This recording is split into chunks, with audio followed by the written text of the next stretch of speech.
terrible position. This may be it. Rockhold continuing to punish Weidman. That's it. It is all over! Luke Rockhold is the new UFC middleweight champion of the world! After dropping the UFC middleweight title to Luke Rockhold, Chris Weidman was forced to re-examine his fight preparation. I kind of got in the habit of doing things the way I was used to doing them because I'd never lost, and there was things that I wanted to do that I just I didn't have the motivation to change because everything was working. You know, I didn't have, if it wasn't broken, why fix it? Attitude kind of came at the end, and you know, I really feel like, you know, everything happens for a reason. I feel like the loss is a blessing in disguise. It's got me to, I think I'm going to be able to reach my full potential. I don't think I was going to be able to do it if I just kept winning the way I was winning. One of the biggest changes came in the form of an addition to his coaching staff. I brought in Mark Henry, working with him. I brought in different sparring partners.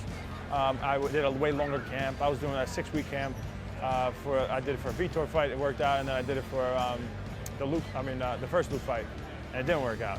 And so then this last one I did a 12-week camp, and I felt so good, man. And this neck injury was just it was such a fluke thing.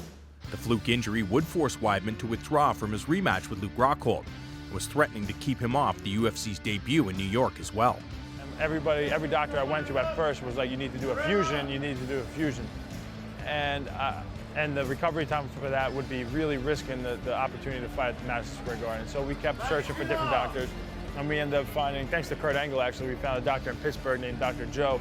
We went out to him first, and he had this procedure that he actually invented, where they go through the front of the neck and they go through your vertebrae. They drill a hole and they scoop out the herniation. There's not too many doctors, like 4 or 5, that actually do this procedure.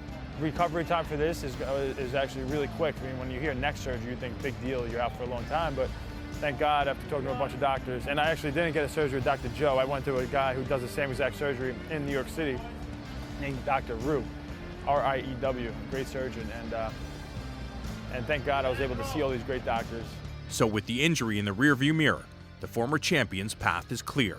The goal now is to get that belt back first, and then to completely dominate the division.